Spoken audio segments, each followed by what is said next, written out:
get the idea. Very cool patch I made, I think. If I don't say so myself. I love the Moog One. We know this. This is nothing new if you've watched any of my videos. One of the things that I feel like is really missing, and it's kind of frustrating, is gotta make sure everything's... Sometimes I get paranoid that I'm not actually recording, and then I do like a half an hour of talking, and it's just like for nothing. Anyway, back to what I was saying. One of the things, first of all, there are no effects being used on this patch, which I think is pretty amazing.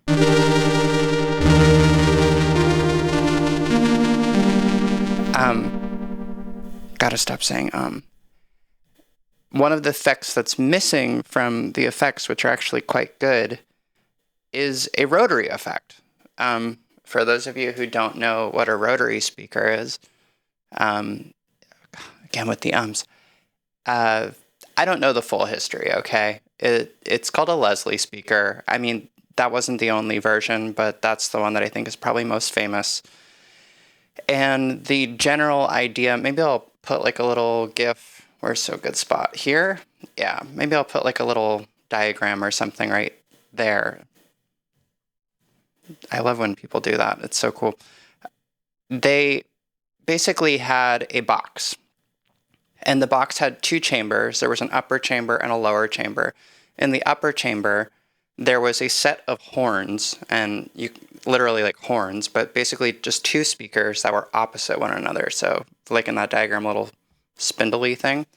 And that was hooked up to a motor, and that would spin the speakers, and it would play frequencies, emit frequencies, I think above 800 hertz. And then there were two kind of grates on either side, and I've never seen one of these in person, so I can only go off of what I've seen on the internets. But there were two grates on either side, and you put microphones on that other side, so you could get a stereo recording of these different horns, of these horns rotating above for frequencies above 800 hertz. In the lower chamber, there was another speaker pointing downward, and this speaker would emit frequencies below 800 hertz, if I recall. Well, at least that's what I ended up using in this patch.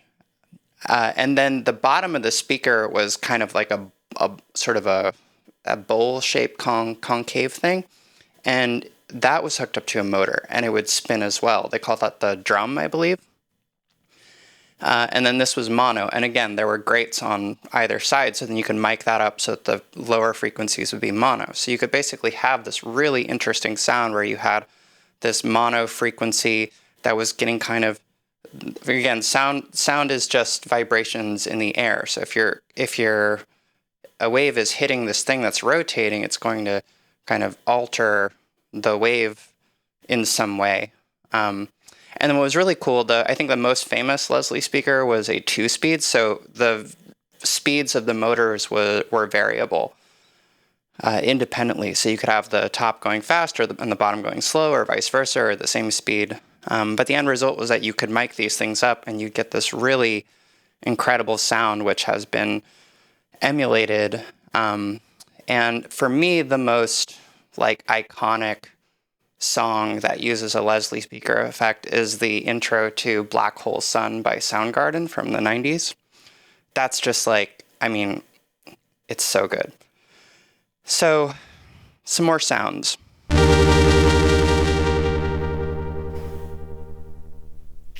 How about...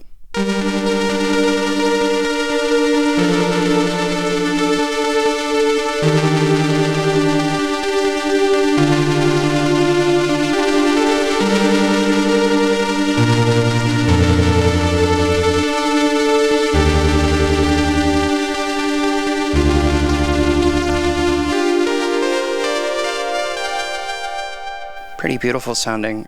I recreated a Leslie speaker effect to a certain extent, and I set this really cool XY pad up, which is also pressure sensitive, but I just have the XY set up to modulate the speed. So this is sort of like I'm able to change the motors. So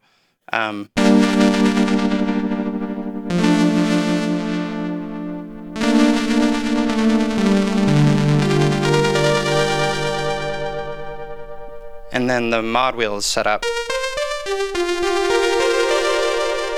to modulate the decay, so I can get kind of a different sound if I would like.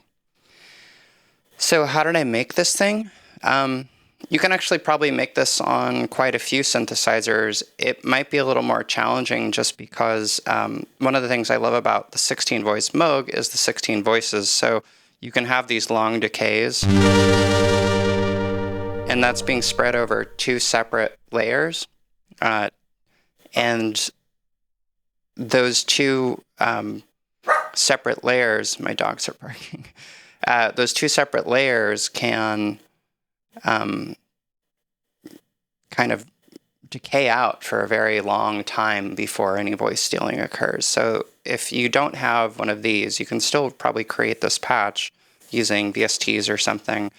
I'm sure I could do this on the Iridium, mostly just because it's 2 layers, but it was actually so easy once I got the conceptual stuff set up and I didn't like look up how to make a patch. I don't like doing that. I like a good challenge. So I just looked at how a Leslie speaker works and I tried to recreate it. So let's talk about the first layer.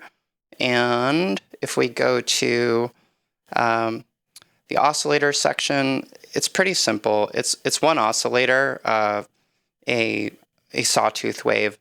There's really nothing fancy going on. It's just a sawtooth wave. I think they sound nice. That's being fed into the mixer section, and the mixer section is sending the oscillator to the state variable filter.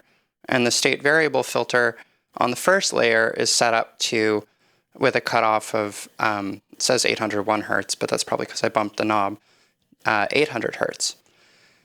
And that's pretty much it. In the polyphony section, I have some pitch variance, like very slight. And let's just listen to this layer on its own.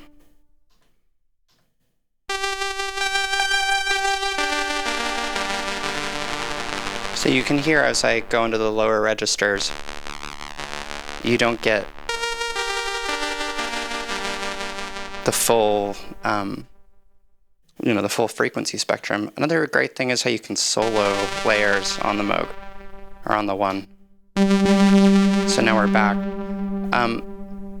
Let's listen to layer 2. It's essentially the same thing, except in the state variable filter, I have the cutoff. So the other one was a high pass filter to let all the high frequencies through. Layer 2 is a low pass filter, so this is like the bottom part of the Leslie. And if we solo that, oh, that sounds really good. I've actually never really soloed these before.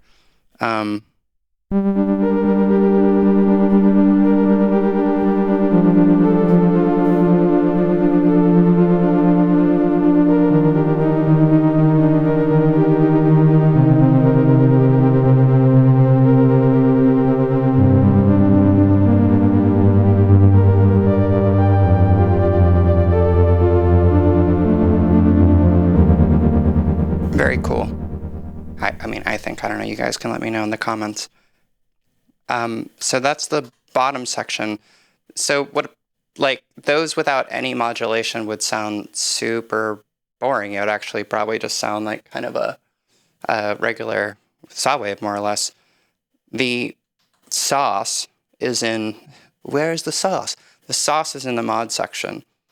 And before I even went about modulating stuff, I just wanted to conceptually think about what's going on.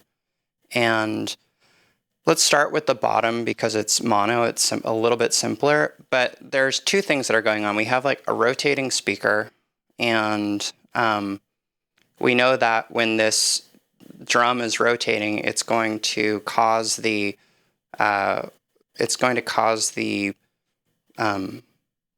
sound waves to be modulated in different ways. Actually, let's start with the top, just because it's more conceptually fun and I'm worried about time. The big component here, the thing that makes the Leslie so cool, is the Doppler effect. And so if anyone's ever heard an ambulance going by, the Doppler effect is basically a form of phase shifting, but not in the way that we think about when we're like, oh, I'm having phase issues with my mix. No, phase shifting as in the sound waves are getting longer or shorter based on whether something is, approaching, or I guess it should be moving farther away or closer to you.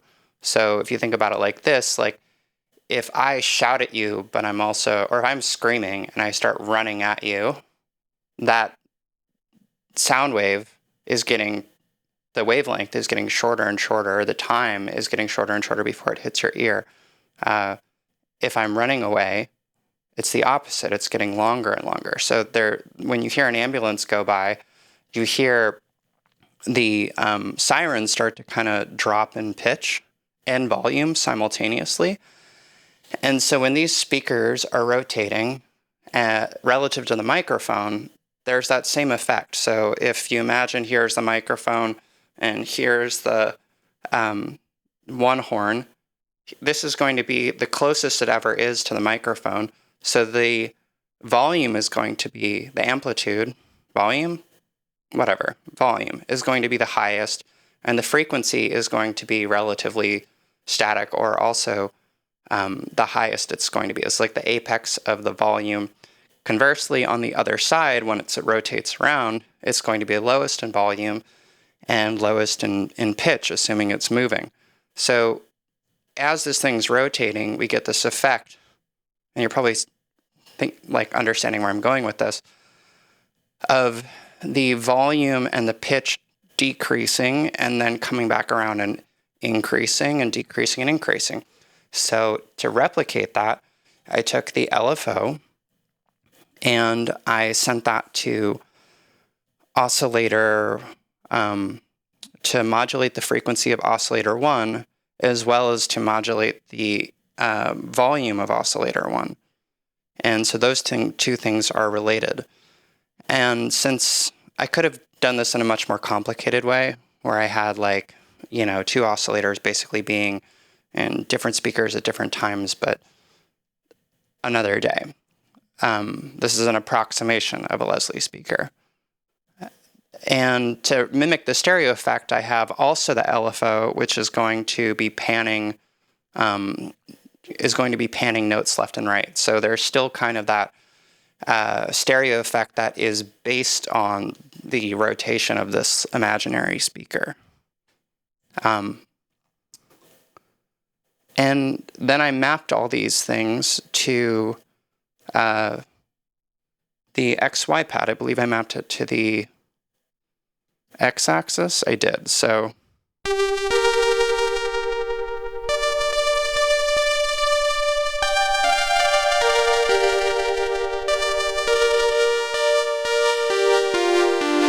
that's with the speaker going very slowly. It's almost like a chorusy kind of effect.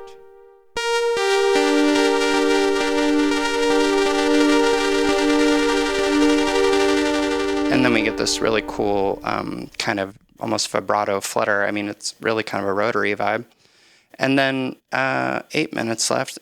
So that's everything above 800 hertz. And then on synth 2, on my second layer, I set up the LFO to also modulate the frequency and then the volume of oscillator 1. But again, we're only getting the frequencies below 800 hertz. And because the Leslie speaker was usually mic'd up traditionally with the lower drum, or I guess the drum, it's just the drum with a single mic, so it's mono, I don't have any panning going on. So we're just getting a mono signal. And that, I believe, I mapped to the y-axis, so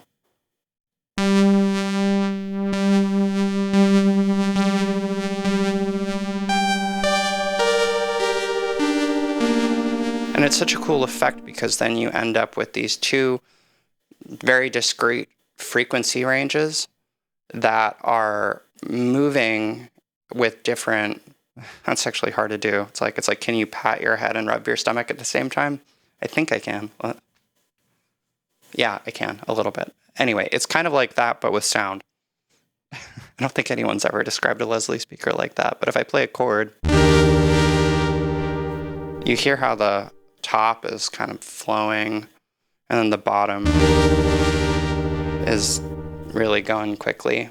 And then if I do the opposite, so I come over to the opposite corner,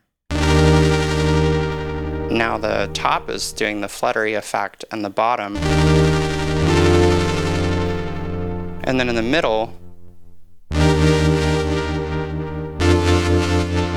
we get kind of the same speed. However, I didn't want them to, I imagined that the speakers wouldn't also necessarily always be in alignment. So one of the things I did was I said, I changed the phase of LFO 1 on layer 2 to be at starting at phase 0. And then I set the start phase on the first layer on LFO 1 to be offset. I set it to about 50%, which mean they were opposites. So in this case, when blah, blah, blah, words. This stuff is so technical. But the important thing, and this is like getting into the sound design component, is, and I talked about this in my video about ocean sounds. I don't know if I'll put a little video link there, but if I did click on it at some point, that's a cool one too. Thinking about what's the lifetime of the sound, what is going on, how is it working conceptually before you even touch any knobs, and it'll really serve you well if you get into the habit of doing that when you're trying to recreate a particular sound. But the end result is that I was able to do this so easily, again, on the synth because of the level of control on the front panel, the multi-timbrality, the number of voices, being able to modulate, like when you're modulating frequency, a little goes a long way. So this is only 0.1% on each of them. And if I had done more, it would have sounded really bad. And I won't even bother playing it because it will sound so bad. But I have 4 minutes, so we'll do a little more playing. And then I'll maybe do a little outro thing. If you have more questions about this patch, I'll definitely release it. If you haven't noticed, I'm kind of auditioning all the patches that I plan to release at some point. But if you do have any questions about this, put them in the comments section. I love to talk, if you haven't noticed, and I love chatting with people, so I will definitely answer. And there are definitely ways that I could have made this patch more authentic. But when I first made it, I think this was my second attempt at making it. And the first one was pretty good too, but it just sounded very different. And this one I felt like came out more closely to what a Leslie speaker, at least I've heard, sounds like. Actually, I think I did. Reference Black Hole Sun. I put that sequence in here. I hope I don't get like a copyright violation. We'll see, but let's see if this will work. So it's in both sequencers, I believe, on each patch or each layer.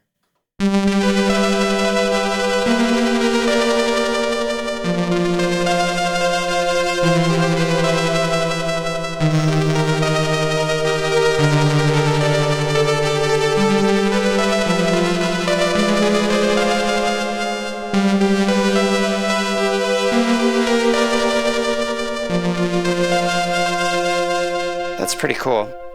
So yeah, there you have it. That's how I made it, and I love this patch. It's one of my favorites that I've made, and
that's all I've got for you right now. I hope you enjoyed, and like, subscribe, alert bell so you get notifications if you're into that sort of thing. And I really appreciate people who've been watching and listening and supporting.